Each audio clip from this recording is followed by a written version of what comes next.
Hi, I'm Valerie, and today I'm going to tell you about how I am making signs for my bathroom doors. So I went to the Dutchess County Fair this past fall, and I was really excited to see the diesel-powered machine demonstration that they were putting on. They had a sawmill there, so they had this really big cedar log, and they basically were just cutting slats off of it and calling them shingles.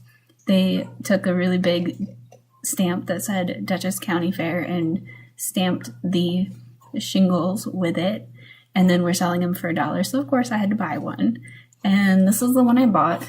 You can see on this side there is where the stamp used to be.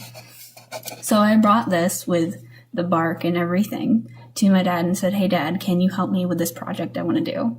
So he helped me plane it, sand it, cut it in half, and then put holes in it so that I can put twine through the holes and hang it from my bathroom door. So after we did that, I brought it back here to my apartment, and I used a washcloth with some water to just wipe the sawdust off.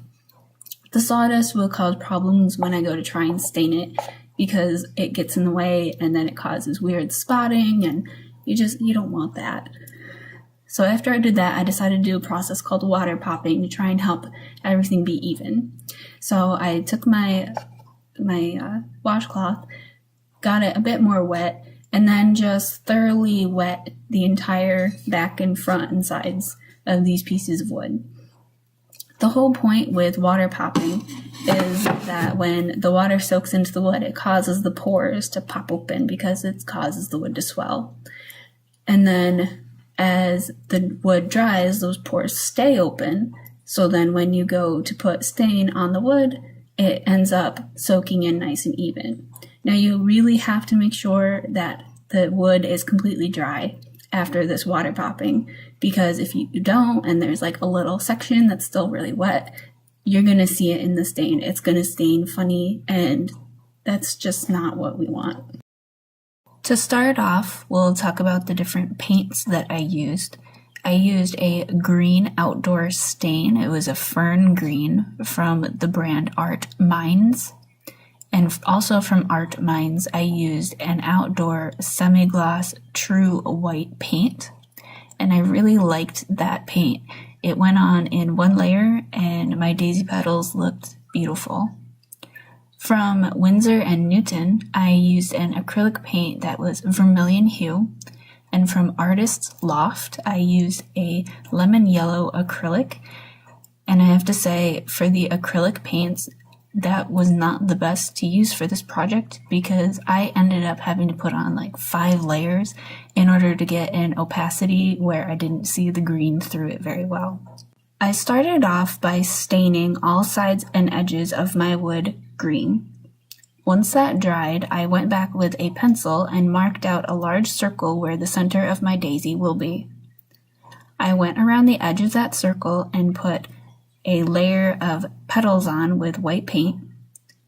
Then once that dried, I went back and did a second layer to make it more full.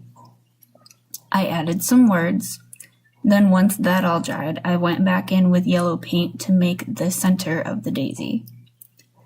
For the back side, I made my own stencil by printing out a picture on some printer paper. That was a mistake.